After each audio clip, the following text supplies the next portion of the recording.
وفاقی کابینہ کے وزیر نے، جس سے میں نے گفتگو کا آغاز کیا تھا آپ کے ساتھ، جس نے اس سارے بلڈ اپ کو سکرپٹڈ بلڈ اپ قرار دیا تھا، تقریباً ایسی ہی بات اس جلسے کے اندر، یعنی جو حافظ آباد کے اندر جلسہ ہوا، وہاں پر جو اسٹیٹ سیکرٹری تھے سینیٹر فیصل جاوید خان صاحب، ان کی طرف سے بھی ایسے ہی ملتے جلتے جذبات کا اظہار کیا گیا، کیونکہ جس وقت وہ عمران خان صاحب کو تقریر کے لیے بلا رہے تھے اس وقت انہوں نے ایک شعر پڑھا. ان کا وہ شعر یہ تھا کہ عرش والے میری توقیر سلامت رکھنا، عرش والے میری توقیر سلامت رکھنا، فرش کے سارے خداؤں سے الجھ بیٹھا ہوں. اب یہ جو فرش کے سارے خدا ہیں جن سے وہ الجھ بیٹھے ہیں، لیکن وہ یہ کہتے ہیں کہ میں ان سارے خداؤں سے نبٹ لوں گا، لیکن جس کا ذکر کرتے ہیں وہ اس کا زیادہ کھل کے بات نہیں کرتے، کیونکہ عمران خان صاحب آج حافظ آباد آنے سے پہلے ان کی کچھ ملاقاتیں تھیں. ایک ملاقات تھی ان کی اپنی ہی پارٹی کی سینئر لیڈرشپ کے ساتھ، جن کے ساتھ انہوں نے اس بات کا فیصلہ کرنا تھا کہ یہ جو تحریک عدم اعتماد کے لیے قومی اسمبلی کا اجلاس بلایا جانا ہے، یہ قومی اسمبلی کا اجلاس کب تک بلایا جائے گا. دوسرا انہوں نے جو اطلاعات یہ تھیں کل سے کہ انہوں نے آج حافظ آباد جلسے سے پہلے ملاقات کرنی تھی چودھری پرویز الہی صاحب سے، اور ان سے کاف لیگ کے ساتھ اپنا جو ان کا حکومت کے اتحاد ہے اس کے امور پر گفتگو کرنی تھی. لیکن چودھری پرویز الہی صاحب نے آج ان سے ملاقات سے گریز کیا، یا شاید یہ خبر ہی غلط تھی. البتہ ملاقات اس قسم کی کوئی نہیں ہوئی. البتہ حکومت کے ایک نمائندے پرائم منسٹر کے معاون خصوصی علامہ طاہر اشرفی صاحب نے ملاقات کی ہے چودھری شجاعت حسین صاحب سے، اور چودھری شجاعت حسین صاحب سے جو ملاقات ہے وہاں پہ جو چودھری شجاعت صاحب کی طرف سے عمران خان صاحب کو پیغام بھجوایا گیا وہ بھی بہت ہی زیادہ امپورٹنٹ ہے. چودھری شجاعت حسین صاحب نے جلسے جلوسوں کے اندر عمران خان صاحب کی طرف سے استعمال کیے گئے لب و لہجے پر خاصا تحفظات کا اظہار کیا، اور ان سے کہا کہ آپ ریاست مدینہ کی بات کرتے ہیں، لیکن جو لب و لہجہ آپ عوامی جلسوں میں یا نجی تقریبات کے اندر یا نجی محافل کے اندر مختلف لوگوں کے بارے میں استعمال کرتے ہیں، وہ لب و لہجہ کسی بھی صورت مناسب نہیں ہے. اور اس کے ساتھ ساتھ انہوں نے حوالہ دیا طاہر اشرفی صاحب کو کہ جناب آپ اپنے جو قائد محترم ہیں انہیں اس بات سے آگاہ کریں کہ وہ سورہ الحجرات کی آیت نمبر 11 کا اس کا ترجمہ پڑھیں یا وہ آیت پڑھیں، تاکہ ان کو پتہ چلے کہ قرآن کریم میں اللہ تعالیٰ کی طرف سے کیا حکم آیا ہے یہ جو برے نام رکھے جاتے ہیں اس کے حوالے سے. یہ آیت اور آیت کا ترجمہ آپ اس وقت اپنی اسکرین پہ دیکھ رہے ہیں. ترجمہ میں آپ کے لیے پڑھ دیتا ہوں. اے ایمان والو، ایک قوم دوسری قوم سے ٹھٹھا نہ کرے. عجب نہیں کہ وہ ان سے بہتر ہوں، اور نہ عورتیں دوسری عورتوں سے ٹھٹھا کریں. کچھ بعید نہیں کہ وہ ان سے بہتر ہوں، اور ایک دوسروں کو تانے نہ دو، نہ ہی ایک دوسرے کے نام دھرو، یعنی نام نہ بگاڑو. فسق کے نام لینے ایمان لانے کے بعد بہت برے ہیں، اور جو باز نہ آئیں سو وہی ظالم ہیں. یہ آیت کریمہ کا مشورہ دیا گیا چودھری شجاعت صاحب کی طرف سے کہ جناب پرائم منسٹر سے کہیں کہ ریاست مدینہ تو آپ بنانے چلے ہیں، لیکن جو قرآن کریم کے واضح میں اللہ تعالیٰ کے جو واضح احکامات ہیں ان احکامات پر بھی عمل درآمد کرنا اتنا ہی ضروری ہے. خیر، بات کرتے ہیں اپنے اصل موضوع پر. جو بات جس سے میں نے آپ سے گفتگو کا آغاز کیا تھا کہ اس ساری کہانی کو جو اس وقت اپوزیشن بلڈ کر رہی ہے عمران خان صاحب کی گورنمنٹ کے خلاف، اس کو ایک سکرپٹڈ کہانی قرار دیا جا رہا ہے. پہلے کوشش کی گئی کہ اس کا سارا جو ذمہ ہے وہ ڈال دیا جائے یورپی یونین اور امریکہ پر، اور یہ تاثر دینے کی کوشش کی جائے کہ یہ جو مہم چل رہی ہے اس وقت اپوزیشن کی، یہ مہم فورن فنڈڈ ہے، فورن اس کو سپانسر کیا گیا ہے امریکنز کی طرف سے، اور امریکہ ایبسلیوٹلی ناٹ کہنے کا جو جرم ہے عمران خان صاحب کا، وہ اس کو نظر انداز کرنے یا اس کو معاف کرنے کے لیے تیار نہیں. اس کے بعد ایک خبر چلوائی گئی آج. اس خبر کے اندر یہ کہا گیا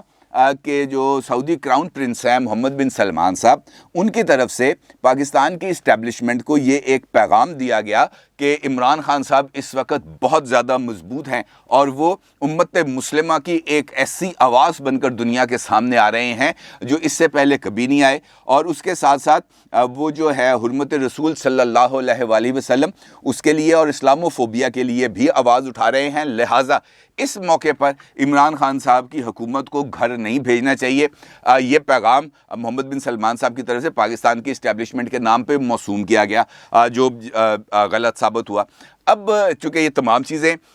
سامنے آ رہی تھیں تو اس کے بعد پھر یہ غلط بھی ثابت ہو رہی تھیں، تو اس کے بعد ایک نیا پینترا رکھا گیا، اور وفاقی وزیر ہے توانائی کے جناب حماد اظہر صاحب، حماد اظہر صاحب آتے ہیں سامنے اور آ کر یہ فرماتے ہیں کہ یہ جو اس وقت ماحول بنا ہوا ہے پرائم منسٹر عمران خان کے خلاف، یہ اسکرپٹڈ ہے، اور اس اسکرپٹ بنانے والوں نے بنیادی طور پر ایک پہلو کو نظر انداز کر دیا، اور وہ یہ تھا عمران خان صاحب کا جو پبلک جو سپورٹ ہے وہ، کیونکہ ان کا یہ کہنا ہے حماد اظہر صاحب کا کہ عمران خان صاحب 3.5 سال اقتدار میں گزارنے کے باوجود پاپولر پبلک سپورٹ رکھتے ہیں، اور چونکہ وہ پاپولر پبلک سپورٹ رکھتے ہیں، وہ ایک کراؤڈ پولر ہیں، لوگ ان کی بات کو سنتے ہیں، ان کی بات کو سمجھتے ہیں، ان کی آواز پر لبیک کہتے ہیں، لہٰذا یہ جو پبلک سپورٹ ہے یہی ایک ایسا فیکٹر ہے عمران صاحب کے ہاتھ میں جس کے ذریعے وہ اس اسکرپٹ کو نہ صرف بالکل اس کو تباہ و برباد کر سکتے ہیں بلکہ وہ اقتدار میں بھی رہ سکتے ہیں۔ حماد اظہر صاحب نے ایک ٹویٹ کیا ہے جو اس وقت آپ کی اسکرین پہ ہے، جو بنیادی طور پر انہی پہلوؤں کا کوئی عکاسی کرتا ہے۔ ٹویٹ کے اندر حماد اظہر صاحب لکھتے ہیں، پچھلے 3 ہفتے میں عوام اپنے وزیر اعظم کی حمایت میں بھرپور طریقے سے نکل آئے ہیں۔ سازش کرنے والوں نے کبھی اس پہلو کو اسکرپٹ بناتے وقت سوچا نہ تھا، عوام نکلی ہے اور تمام سازشوں کو نگل جائے گی۔ حماد اظہر صاحب بنیادی طور پر وہ یہ چاہتے ہیں، وہ یہ سمجھتے ہیں کہ جو پبلک نکلتی ہے عمومی طور پر جلسوں یا جلوسوں کے اندر یا ریلیز کے اندر، یقینی طور پر وہ اپنی لیڈرشپ اور اپنی پاپولر پارٹی کی حمایت کے اندر ہی باہر نکلتی ہے، لیکن لوگوں کا ایک طرح سے باہر نکلنا اس بات کا اظہار ہے پی ٹی آئی کے لیے کہ وہ یہ سمجھتے ہیں کہ اس وقت موجودہ حالات میں یہ جو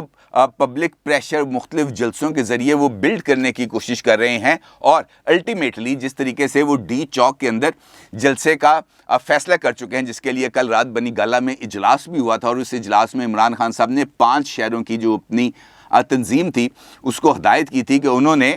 تحریک عدم اعتماد پر ووٹنگ سے 1 دن پہلے ڈی چوک پر 10 لاکھ افراد کو جمع کرنا ہے، اور اس موقع پر وہ وہاں پر جلسے سے خطاب کریں گے۔ تو بنیادی طور پر پی ٹی آئی کا مطمع نظر یہ ہے کہ وہ عوامی طاقت کو یا اپنی پاپولر پبلک سپورٹ کو سڑکوں پر نکالے، اور سڑکوں پر نکالنے کے بعد وہ جو ایک بتدریج بیانیہ بنا رہے ہیں امریکہ کے خلاف، یورپی یونین کے خلاف، یا اپوزیشن کے خلاف، یا پاکستان کی اسٹیبلشمنٹ کے خلاف، اس بیانیے کو لے کے وہ آگے چلیں اور اپنے لیے ایک نیا الیکٹورل نیریٹو کو تشکیل دیں، جس کے ذریعے وہ آگے اپنے انتخابی بیانیے کو لے کے آگے بڑھیں گے، اور اس کے بعد وہ الیکشنز کے اندر جائیں گے۔ اب یہ لوگ اگر سڑکوں پر نکل بھی آتے ہیں، جس طریقے سے پی ٹی آئی یہ سمجھ رہی ہے کہ وہ لوگوں کو نکال لیں گے، بنیادی طور پر اس کے اندر کوئی مذائقہ نہیں ہے۔ جو ایسی جماعتیں جو پبلک سپورٹ رکھتی ہیں انہیں یقینی طور پر اپنی اس عوامی طاقت کا اظہار کا نہ صرف موقع بھی ملنا چاہیے بلکہ ان کو اپنی جو پولیٹیکل اسٹرینتھس ہیں اس کو ایگزیکیوٹ بھی کرنا چاہیے، لیکن انفیئر مینز کے ذریعے نہیں، کیونکہ اس جلسے کے بارے میں بھی مختلف آڈیوز ویڈیوز چل رہی ہیں اس وقت سوشل میڈیا پر، مختلف ٹی وی چینلز کے اوپر بھی مختلف آڈیوز چلی ہیں